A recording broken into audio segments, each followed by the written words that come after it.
Good evening, seekers of the blood moon. Find a dark place, dim the lights, and let your breath steady, because tonight we open a case that refuses to stay dead. Not folklore, not Hollywood, not the sanitized version taught by textbook historians. Tonight we reopen the sealed forensic archive of Grigori Rasputin, the man whose death rewrote every rule of human mortality. Before we descend, hit subscribe and leave a like. Your support keeps these forbidden files from sinking back into the dark and helps our blood moon circle grow stronger. Imagine Siberia in the late 1800s. Not the romantic snowfall, the real one: black winter, starving villages, wolves that outnumber humans. In a remote settlement called 𝘃𝑒𝑚𝑒𝑟, a child is born. And immediately, the records turn strange. Church logs report livestock refusing to approach the family home. Dogs whimper when the child crawls toward them. Even the priest performing the baptism wrote in his private diary, later confiscated by investigators, that the water turned cloudy on contact with the infant's skin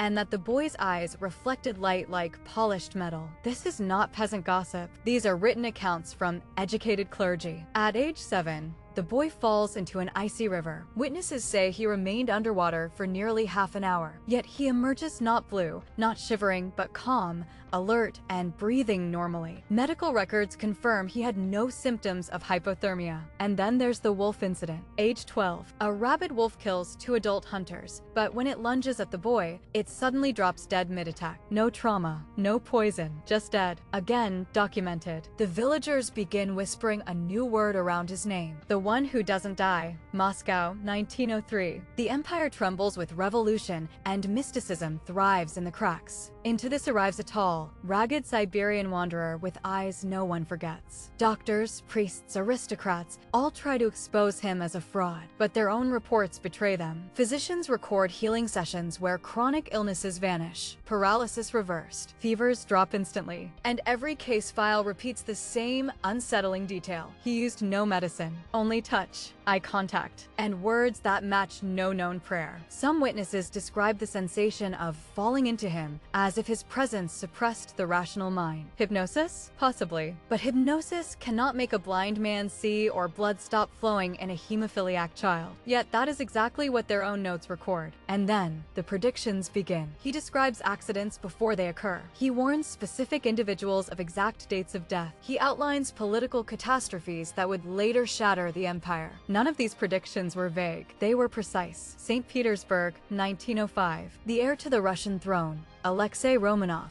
is dying. Hemophilia leaves him at the edge of death almost weekly. Nothing works until Rasputin enters the palace. After his first session, the child's bleeding stops within hours, something Imperial doctors had never seen. Dr. Botkin's private medical files describe changes in Alexei's blood clotting patterns occurring only when Rasputin was present. When Rasputin left the city, Alexei worsened. When he returned, the boy stabilized. Cause? Unknown. Explanation? None. But this medical miracle creates a new problem. Dependence. Psychological, political, even spiritual. The Empress begins writing letters saying Rasputin knows things he should not know, private matters, political plots, personal fears. Nicholas II admits in his diary that he feels cornered by necessity, unable to dismiss the man who keeps his son alive. Meanwhile, the secret police track him. Their files accuse him of manipulation, scandal, and corruption. Yet in the same documents, they confess his abilities are real. Imagine being an emperor. You know the man is dangerous, but he is the only reason your son is still breathing. What do? December 1916, the Moika Palace. A group of aristocrats,